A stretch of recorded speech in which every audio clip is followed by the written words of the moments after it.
قصة النهاردة بتبتدي بإن واحد وابنه مبسوطين جدا بس راجعين بيتهم ماشيين بسرعة قوي بالعربية.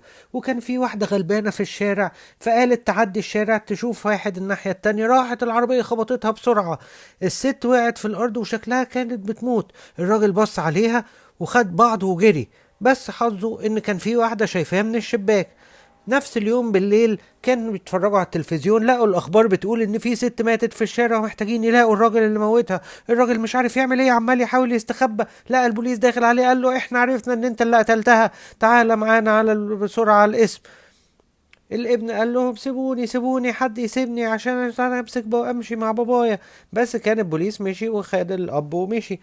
راحوا المحكمة وقالوا له انت قتلت الست دي، الست دي شافتك وانت بتقتلها.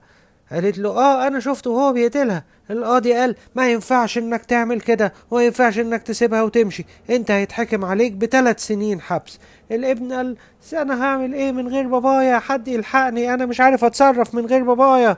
بعد ال3 سنين ما خلصوا، الاب كان خارج يرجع يقول اخيرا انا هرجع لحياتي والابني نبقى مبسوطين تاني. رجع بيته ما لقاش ابنه.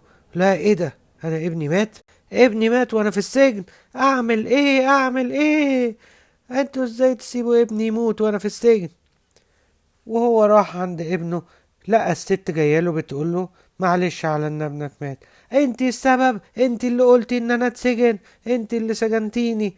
قالت له انت ما فاهمني غلط، انت ابنك بسبب ان انت دخلت السجن قعد يعيط، وبعد كده فجأة كان تعبان، راح الدكتور قال لنا ده عيان قوي ولازم هيموت.